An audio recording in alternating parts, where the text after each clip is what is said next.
জীবনের সব ব্যথাই আহত করে, জীবনের শেষ ব্যথাটা মেরে ফেলে। আসসালামু আলাইকুম এভরিওয়ান, কেমন আছেন আপনারা সবাই?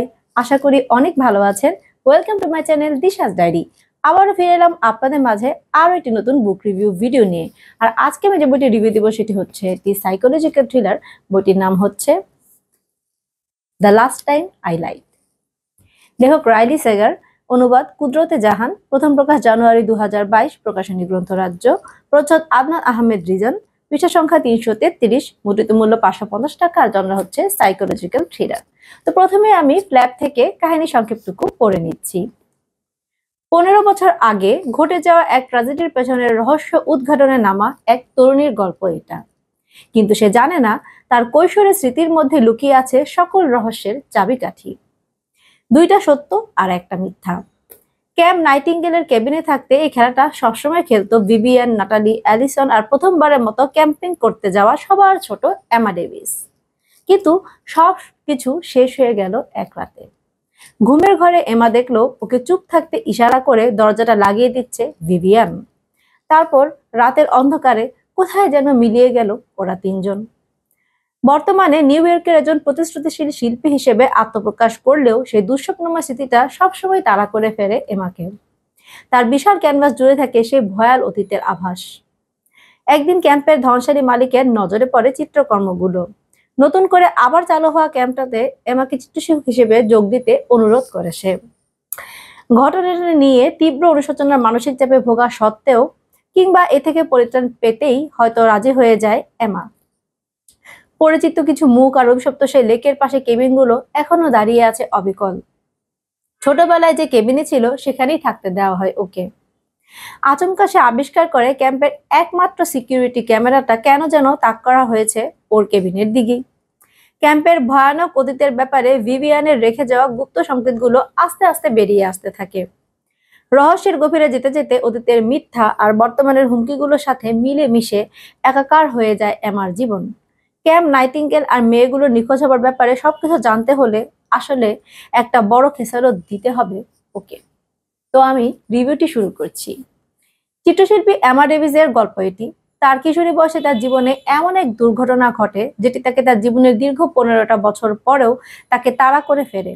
নিজেকে ক্ষমা করতে পারে না সে, অপরাধ বোধে ভোগে। 15 বছর আগে এমা একটি সামার ক্যাম্পে গিয়েছিল। সেখানে তার কেবিনে থাকা 3জন মেয়ের সাথে তার বন্ধুত্ব হয়। কিন্তু একদিন রাতে হুট করে সেই 3জন হারিয়ে যায়। অনেক খোঁজাখুঁজি করার পরও তাদের হদিস কোনোদিনই মেলেনি। আর এই ঘটনার পরেই সামার ক্যাম্পটা বন্ধ হয়ে যায়। 15 বছর পর আবারও সে ক্যাম্প নতুন করে চালানোর সিদ্ধান্ত নেন ক্যাম্পটির মালিক। এমাকেও আমন্ত্রণ জানানো হলো। দ্বিধায় ভুগতে থাকে এমা। সে যাবে কি যাবে না, কারণ ক্যাম্পটাকে ঘিরে তার রয়েছে অনেক কষ্টের স্মৃতি। তবে শেষে সে ঠিক করে সে ক্যাম্পে যাবে। তার বান্ধবীদের সাথে 15 বছর আগে ঠিক কি হয়েছিল তার রহস্য উন্মোচন করাটাই ছিল এমার প্রধান লক্ষ্য। কি কারণে এমা এখনো সেই দুঃসহ স্মৃতি ভুলতে পারে না, এমনকি লুকিয়ে রেখেছে সে সবার কাছ থেকে। টান টান উত্তেজনাপূর্ণ রহস্যময় অভিযানে আপনাকে স্বাগত। রাইলি সেগারের লেখার সাথে আমার পরিচয় তার হোম বিফোর ডার্ক বইটি দিয়ে। আর ওই বইটা না আমার অনেক ভালো লেগেছিল, কারণ লেখকের বইগুলোতে না একটা হরর আবহ থাকে। মানে হরর গল্প না হলেও সেগুলোতে হরর আবহ থাকে, এবং এই বইটাতে না কিছুটা হরর আবহ রয়েছে। তবে মূল বইটা হচ্ছে মূলত সাইকোলজিক্যাল থ্রিলার। তো আর এই জনরার বইগুলো একটু স্লো বার্ন হয়। হুট করে কোনো টুইস্ট সামনে আসে না, টুইস্ট যা আসে তা ঘটনার প্রবাহের ভিত্তিতে আসে। এই বইটি স্লো বার্ন হলেও দারুণ পেজ টার্নার, কারণ বইটা আমি এক নাগাড়ে পড়ে গেছি কোনো বিরক্তি ছাড়াই। এই বইতে দুইটি টাইমলাইন রয়েছে, একটা 15 বছর অতীতের আর একটা হচ্ছে বর্তমান সময়ের। তা অতীত আর বর্তমানকে লেখক এত সুন্দর করে একসাথে গেঁথেছেন যে টাইমলাইন উল্লেখেরও প্রয়োজন হয়নি কিছু কিছু জায়গায়।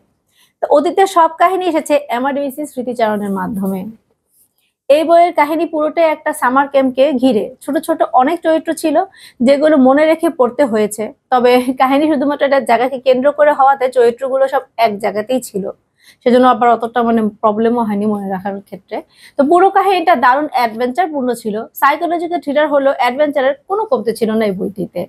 তো গল্পের শেষে কাকতালীয় ভাবে সব রহস্যের সমাধান হয়ে যাওয়াটা হয়তো অনেকের কাছে ভালো নাও লাগতে পারে, কিন্তু আমার কাছে ব্যাপারটা ভালো লেগেছে।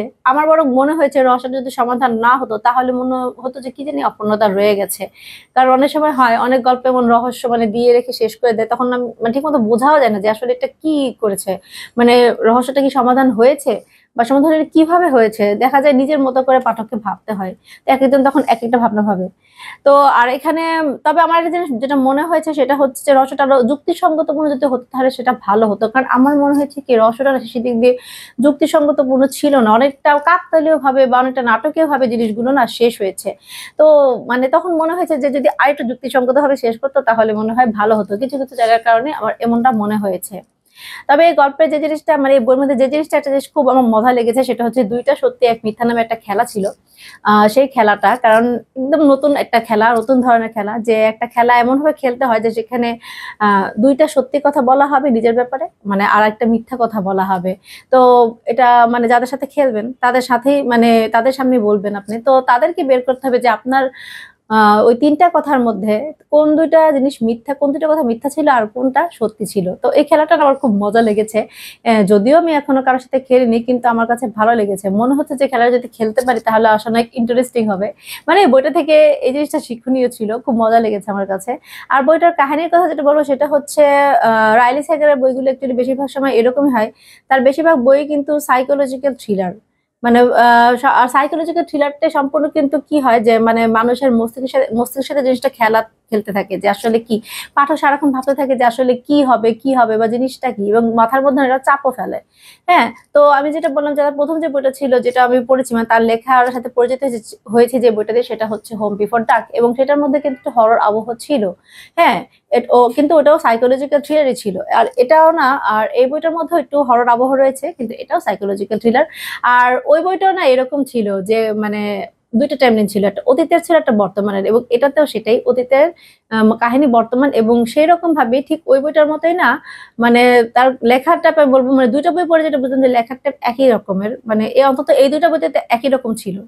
যে মানে ওখানেও দেখানো হয়েছে যে অতীতের মানে রহস্যটা বর্তমানে সে মানে সমাধান করা হয়, তো সেম জিনিসটা এখানেও হয়েছে। তবে যে জিনিসটা ভালো লাগে যে মানে এত সুন্দর করে মানে ঘটনাটা গাঁথা হয়েছে যে অতীত বর্তমান, মানে অনেক সময় দেখা যাচ্ছে টাইমলাইনের উল্লেখের প্রয়োজন হয়নি, পড়তে গিয়ে বোঝা গেছে যে এটা আসলে অতীতের কথা বলা হচ্ছে বা এটা বর্তমানের কথা বলা হচ্ছে, মানে এটা খুব সুন্দর করে বোঝা গেছে। আর কাহিনীটা মানে আমি বলবো যে মানে সাইকোলজিক্যাল থ্রিলার তো একটু স্লো বার্ন হয় কিন্তু কাহিনীটা এতটা উত্তেজনাপূর্ণ ছিল যে আমি যখন পড়েছি না আমি এক নাগাড়ে পড়ে গেছি। আমার খালি মনে হয়েছে আসলে পরের বার কি হয়েছে, পরের ইয়েতে কি হয়েছে, কারণ প্রত্যেকটা অধ্যায় শেষে না দেখা গেছে কি এমন কিছু একটা মানে টুইস্ট দেওয়া হয়েছে বা এমন কিছু বলা হয়েছে যে পরের অধ্যায়টাতে তখন মানে যেতে মনে চেয়েছে যে আসলে কি হয়েছে। দেখা গেছে একটা অধ্যায় হয়তো বর্তমান আর একটা অধ্যায় অতীত এরকম ভাবে এসেছে, কিন্তু বইটা পড়ে আসলে অনেক মজা পেয়েছি। এবং যেটা সত্যি কথা যেখানে অনেক ধরনের মানে শেষ পর্যন্ত অনেক কিছু মনে হয়েছিল যে আসলে কি এটা এরকম হয়েছে বা এরকম হয়েছে, একদম শেষে গিয়ে কিন্তু জিনিসটা বোঝা গেছে যে আসলে কি হয়েছে। কারণ ওইখানে আসলে একটু টুইস্ট মানে ছিল, অন্যরকম টুইস্ট ছিল যে বোঝা যাচ্ছিল না যে আসলে ঘটনাটা কি হয়েছে, একদম শেষে গিয়ে না ঘটনাটা খোলাসা করা হয়েছে। তো আমি মনে করি যে আসলে বইটা মানে পুরো অনেক মজা, মানে আমি বইটা পড়ে অনেক মজা পেয়েছি। আমার মনে হয় যারা সাইকোলজিক্যাল থ্রিলার পছন্দ করেন তাদের কাছে বইটা অনেক ভালো লাগবে। আর বইটা পড়াশোনার কথা যদি বলি, গ্রন্থরাজ্যের বই, প্রকাশনের বই, বইটা দেখতে না আমি অনেক সময় আমি এটার মানে প্রোডাকশন দেখে ভেবেছিলাম কি প্রথমে মানে বাতিঘর মনে হয়েছে, কিন্তু অ্যাকচুয়ালি বাতিঘরের না, এটা মানে ওই রকমই আর একটা প্রোডাকশন। তবে এখানে যেটা আছে যে অফ হোয়াইট প্রিন্টের কাগজ, আর এই যে প্রচ্ছদটা একটা একটা একটা মানে একা মেয়ে জঙ্গলের মধ্যে ঘুরছে, সেটা কিন্তু ঠিকই আছে কারণ এখানে দেখানো হচ্ছে যে জঙ্গলের মধ্যে সামার ক্যাম্প, এবং সেখানে কিন্তু এমা ডেভিস সব খুঁজতে যায়।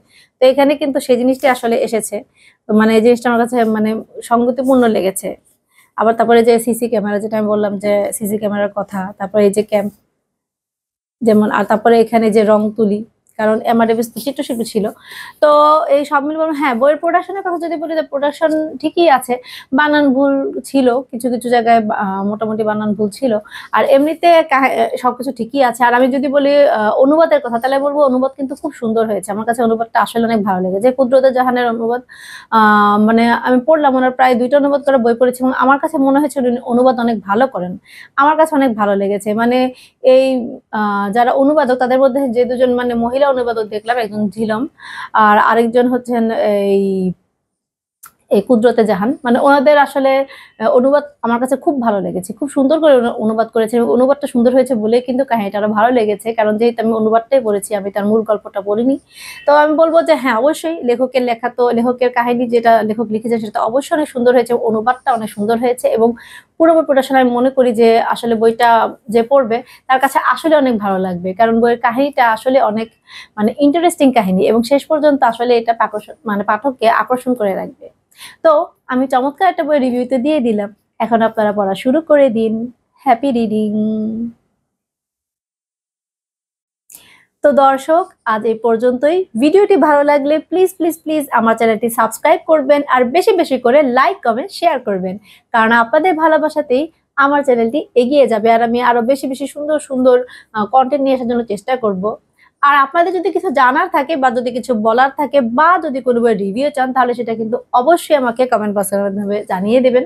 হ্যাঁ, আমি অবশ্যই চেষ্টা করব আপনাদের কমেন্টে রিপ্লাই দেওয়ার, এবং কোনো বই যদি রিভিউ চান সেটাও আমি দেওয়ার চেষ্টা করব। আর আমি আবারও ফিরে আসব নতুন আরেকটি ভিডিও নিয়ে।